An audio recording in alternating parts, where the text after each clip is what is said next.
Hello friends, good morning, welcome to my another blog.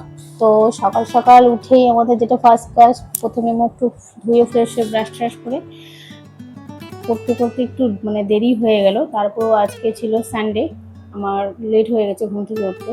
তো এতটাই late হবে ভাবিনি, বেলা 10টা বেজে গেছে। ছেলের আর্ট ক্লাস ছিল। তো ছেলে এত দুষ্টু, ঘুম থেকে উঠে সোজা চলে গেছে ওর জেম্মার ঘরে দুষ্টুমি করার জন্য, আমাকে ডাকেনি। আর এদিকে আমি ঘুমিয়েই ছিলাম। তো দেখি অনেকটাই দেরি হয়ে গেছে। যাই হোক, আজকে যেহেতু 10টায় যেতে পারবো না, মোটামুটি 10:30টার দিকে পাঠিয়ে দেবো আর্ট ক্লাসে, আমিও যাবো সঙ্গে। আমারও একটু কাজ আছে, একটু বাজার টাজার আনতে হবে, যেহেতু কালকে স্যাটারডে ছিল, কিছুই এনে রাখা হয়নি। আমার সব কিছু আগের দিনই এনে রাখা হয়। তো স্যাটারডে কোনো কিছু আনে না, মাছ মাংস কিছুই আনা হয়নি। তো সানডেতেই সব নিয়ে আসতে হবে।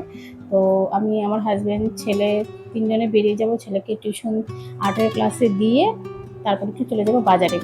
তো কী রান্না করবো ভাবছি, বুঝে পাচ্ছি না। তো উঠে দাঁড়িয়ে আছি, ভাবছি যে কী করবো। ভাবলাম যে ঠিক আছে, সকালে ব্রেকফাস্ট করার জন্য হালকা পালকা কিছু করে নিই, যেরকম একটু ডাল সেদ্ধ করে নেবো। আর ভাবছি ডালের সঙ্গে একটু আলুও সেদ্ধ দিয়ে দেবো। তো এই দুটো করে রাখি, আর সঙ্গে একটু চা। চা না খেলে তো হয়ই না। তো চাটাও করতে হবে, কারণ শ্বশুরমশাই ওনার টাইম দিয়ে উনি চলে আসবে চা খেতে। তো চাটাও এখন বসিয়ে দেবো।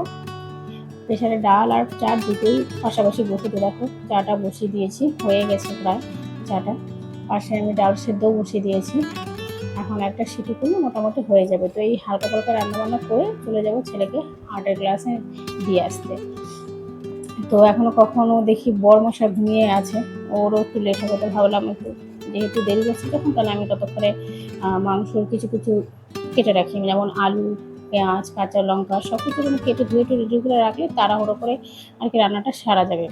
যে আর্টের ক্লাস থেকে আস্তে আস্তে দেরি হয়ে যাবে, তারপরে মাংস আনতে লেট হয়ে যাবে। তো দেখো, আমি এখানে একটু সব কিছু রেডি করে নিয়েছি মাংসের জন্য। আর এদিকে দেখো, আমার ছেলে দুষ্টুমি করতে করতে রেলিং দিয়ে ঝুলে ঝুলে নামছে, যার পেয়ে এখন আর্টের ক্লাসে হাতে একটা বল নিয়েছে বদমাশি করার জন্য। তো এটা দিয়ে খেলতে খেলতে বেরিয়ে গেল, আমার সঙ্গেই চলে আসলাম মোটামুটি আর্টের ক্লাসে। তো আর্টের ক্লাসে যাচ্ছি আমরা এখন। তো ওখান থেকে ওকে দিয়ে আমরা যাব আবার একটু মাংস নিতে। বরের আবার ইচ্ছে আজকে একটু মাটন খাবে। তো দেখো, তোমাদের সঙ্গে গল্প করতে করতে চলে আসলাম আর্ট ক্লাসে। তো ওকে বলছি তাড়াতাড়ি চল বাবা, 10:30 বেজে গেছে, ও শুনছেই না, খেলতে দুলতে চলছে। ওকে চলে গেল দৌড়ে ক্লাসে। তবুও এখন সিঁড়ি দিয়ে উঠতে একটু হেলদোল করতে করতে উঠবে। লেজি তো লেজি, কি আর বলবো, আর কিছু বলার নেই। যাই হোক, এভাবেই চলতে চলতে চলে গেল আর্ট ক্লাসে। ওকে দিয়ে চলে এলাম মাংসর দোকানে, মাংস নেওয়া হয়ে গেছে। চলে যাচ্ছি এখন বাড়িতে। দেখো, মাংসটা ম্যারিনেট করার জন্য এখানে একটু লবণ, হলুদ আর টক দই দিয়ে রেখেছি, এটাকে মেখে রাখবো। পাশে আলু ভাজা বসিয়ে দিয়েছি, ভাতও বসিয়ে দিয়েছি, তাড়াহুড়ো আর কি। অনেকটা বেলা হয়ে গেছে, 11টা 11:30 বেজে গেছে। হাজবেন্ড আবার বেরিয়ে যাবে অফিসে, খাবার নিয়ে যাবে ও, রেগুলারই খাবার নিয়ে যায়। তো মাংস মশলাটাও হয়ে গেছে আমার, লবণ, হলুদ, জিরের গুঁড়ো, ধনের গুঁড়ো সব কিছু দিয়ে একবারে বসে দিয়েছি। তো মশলাটা কষে যাওয়ার পরে, মাংসটা দেওয়ার পরে ভাবছি প্রেশারে একটু সিটি দিয়ে দেবো, কারণ মটন হতে একটু টাইম লাগে, ততটা সময় নেই আমার কাছে। ভাবছি মশলাটা কষে নেওয়ার পরে একবারে প্রেশারে দিয়ে দেবো, একটা সিটি করলে হয়ে যাবে মটনটা। তো দেখো, মাংসটাকে আমি মেখে নিলাম, মাখা হয়েছে। সাইডে সাইডে একটু রক্ত লেগে আছে, তো এগুলো ছাড়িয়ে নিতে হবে আমাকে। প্রথমে এরকম দেখিনি, তো ভাবছি এগুলো ছাড়িয়ে নেবো, দেখতেও বাজে লাগে। হ্যাঁ, তো এই যে দেখো, মাংসটা বসিয়ে দিয়েছি, হয়ে আসছে প্রায়, কষানো হচ্ছে। তা একটু কষে গেলে আমি প্রেশারে বসিয়ে দেবো। তো প্রেশারে হতে হতে ততক্ষণে আমি একটু অন্য কাজ বাজে লেগে যাব, কারণ আরও অনেক কাজ পড়ে আছে, ঘর মোছা টোছা সমস্ত কিছুই পড়ে আছে। তারপরে আবার জামা কাপড়ও কাচতে হবে, প্রচুর কাজ। সংসারের কাজ বলতে এভরিথিং, অনেকটাই কাজ। কাজ শেষ না হওয়া পর্যন্ত আমাদের শান্তি নেই, কাজ তো কমপ্লিট করতেই হবে। যাই হোক, তোমাদের সাথে গল্প করতে করতে আমার মাংসটাও হয়ে গেল। তো এখন এটাকে প্রেশারে দিয়ে দেবো। ভাতও হয়ে গেছে ওইদিকে আমার, ভাতটা নামিয়ে দিয়েছি। ঝোলটা দিয়ে আলুগুলো আলাদা এক্সট্রা নামিয়ে রাখবো, কারণ প্রেশারে দিতে গেলে হয় কি, মাংসটাও নরম হবে, সঙ্গে আলু তো হয়ে আসতে পারে, নাহলে আলুও গলে যাবে পুরোপুরি। তো দুটো একসঙ্গে দেওয়া যাবে না। তো চলে আসলাম ছেলেকে নেওয়ার জন্য। ছেলেরও ছুটি হয়ে গেছে, টাইমলি 11:30 দিকেও ছুটি হয়ে গেছে। এখন ও বায়না করছে যে একটু ওর মানির বাড়িতে নিয়ে যাবে। তো এখন তো যাওয়া তো সম্ভবই না, অনেকটাই দেরি হয়ে গেছে। তো আবার বলছে খাবার কিনে দাও। তো যাই হোক, ওকে এখন কিছুই কিনে দেবো না, রেগুলার ওটা বায়না হয়ে গেছে ওর। আস্তে আস্তে ধীরে ধীরে এগুলো একটু কমিয়ে দেওয়াই বেটার, দোকানে খাওয়ার যত না দাও ততই ভালো। তো ওই যে বাড়িতে চলে এসেছি ছেলেকে নিয়ে। আসার পর শ্বশুরমশাইর সাথে আমি খাবার দিয়ে গেছিলাম, কালকে রাতে একটু বেশি ভাত করে ফেলেছিলাম। শ্বশুরমশাইকে দেওয়ার পরও দেখি আর একটু ভাত বেঁচে গেছে, তো বরে ঠান্ডা লেগেছে, ও বলছে খাবে না জল ভাতটা। তো ভাবলাম এটুকু ভাত আছে তাহলে আমি খেয়ে নিই। আমি খুব বেশি একটা সকালে ভাত খাই না, মানে সকালে এক যদি চা বিস্কুট খেয়েই থাকি, দুপুরে একবার ভাতটা খেয়ে নিই। তো এই যে ভাতটা খেতে বসি, এখন বেলা বাজে 1টা। তো এত বেলায় ভাত খাচ্ছি, দুপুরে খাওয়াটা এখন কখন খাবো, হচ্ছে দুপুরে বেশি খাবো না, হালকা হালকা অল্পই খাবো। তো এই যে কাঁচা লঙ্কা পেঁয়াজ দিয়ে বসে গেছি, খাবারটা নিয়ে খেতে বসে গেছি। ভালোই লাগে খেতে পান্তা ভাতটা, জল ভাত। তারপরে এই যে খাওয়াটা খেতে খেতে দেখি শ্বশুরমশাই মাছ নিয়ে চলে আসছে, পাবদা মাছ। তো পাবদা মাছ সবাই তো মোটামুটি সর্ষে পোস্ত টোস্ত দিয়ে করে, তো ওটাও খেতে ভালো লাগে। তা আমি আজকে ভাবছি একটু অন্যরকমভাবে করবো।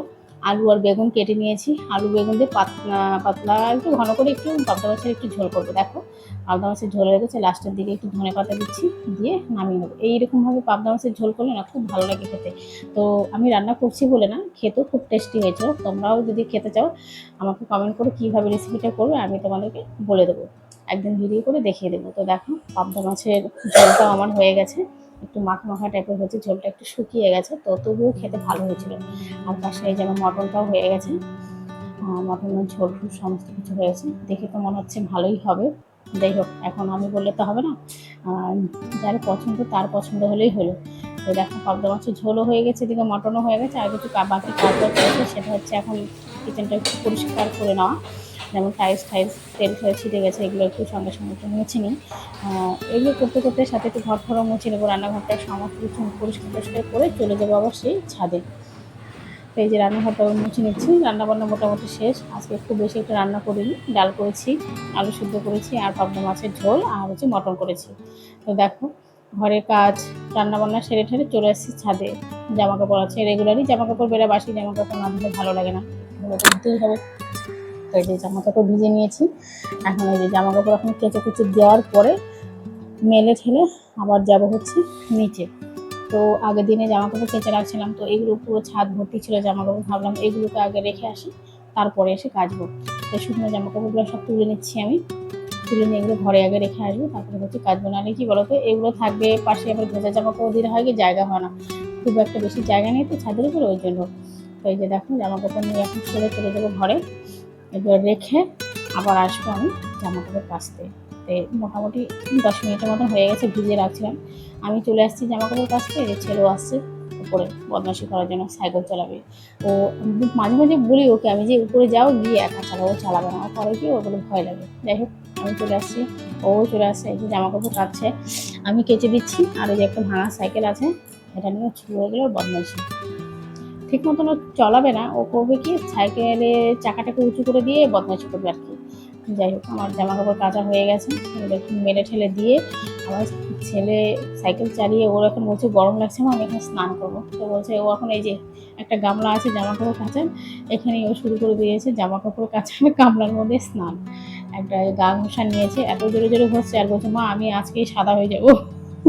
তো সাবান দিয়ে স্নান করে করে সাথে একটা তাওয়াল পরেছে, ও পাপার তাওয়াল, এই তাওয়ালটাও জিমে নিয়ে যায়, তো ওটাই ও লাগিয়েছে। এই যে স্নান করা শুরু করে দিয়েছে, মুখে এবার সেন্টার ফুটো নিয়েছে, কখন কি করে না করে কিছু বলা বড় মুশকিল, যখন যা মন চায় তাই করে। এই যে দেখো স্নান করছে, বলছি আমি করিয়ে দিই, ও করবে না, ও একাই করবে, মানে বদমাইশি করবে, অনেকক্ষণ জল ঘাটবে এই আর কি। খুব বেশি একটা ও ছাদের উপরে স্নান করা চান্স পায় না। আজকে যেহেতু ছুটি ছিল, ভাবলাম ঠিক আছে আজকে করুক, সবসময় তো করে না, রেগুলারই বাথরুমে স্নান করে, আমি সবসময় করে দিই। তাই ভাবলাম আজকে ছুটি আছে যখন, তাহলে আমি একটু সাবান দিয়ে ভালো মতন স্নানটা করে দিই। তো এই যে দেখো চলে আসছে, আর্টের ক্লাস থেকে চলে আসছে, তো এখন ওই আর্ট নিয়ে বসছে, বলছে আমাকে আজকে এগুলো আর্ট শিখিয়েছে।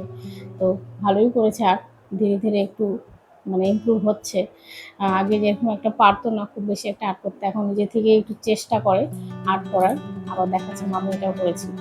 যাই হোক যতটুকু করছে অনেকটাই ভালো করেছে, এতটা আশা করিনি, তাড়াতাড়ি শিখে যাচ্ছে আর্টটা। তো এই দেখো ওর আর্ট দেখতে দেখতে আবার একটু হোমওয়ার্কও দিয়ে দিয়েছে, ওর আর্ট দেখে ঠেকে এখন আবার দেখো এখানেও আবার বলছে যে মা আমি এইটা করছি। ওর আর্ট আর দেখানোর শেষ নেই, মানে একটার পর একটা দেখিয়েই যাচ্ছে। ওইখানে ওর দাদা করেছে সেটাও ও দেখাচ্ছে, ওইখানে একটা হাঁস আঁকিয়েছে, এটা ওর দাদা করেছে, সেটাও বলছে যে মা এটা দাদা করছে দেখাও। দাদা যেগুলো করছে সেগুলোও দেখাতে হবে, ও যা করছে ওটাও দেখাতে হবে। মানে ক্যামেরাটা যদি হাতে ধরি ওর কথাই আগে শুনতে হবে, মানে ও কী করবে না করবে সব কিছুই শুনতে হবে। তারপরে আবার কী করলো, আর্ট করতে করতে সোজা চলে গেছে ওর জেম্মার ঘরে। একবার কিন্তু ওর খাওয়া হয়ে গেছে আনারস, ও আবার চলে গেছে ওর জেঠুর ঘরে, যেহেতু ওর জেম্মা ছিল না ঘরে। জেঠুর জন্য একটু আনারস দিয়েছিল শাশুড়িমা, ওই বাটি ধরে আবার নিয়ে চলে আসছে উপরে, খাবে ও। তো ওরটা খেয়েও ওর হয়নি, আবার চলে আসে জেঠুর ভাগেরটা নিয়ে। তো যাই হোক, ও খেতে খেতে আমি বললাম পাপা ভাত খেয়ে নে, ও বলে না আমি পরে খাবো। তো আমি ঠিক আছে তাহলে তুমি পরে খাও, আমি আগে খেয়ে নিই। তো মাংস তো আমি নেইনি, নিয়েছি আমি মাছ। তো পাবদা মাছটা খেতে খুবই ভালো হয়েছিল, খেতে আলু বেগুন দিয়ে ঝোল করেছিলাম। আমি রান্না করছি বলে না, তোমাদেরও ভালো লাগবে যদি এভাবে রান্না করো।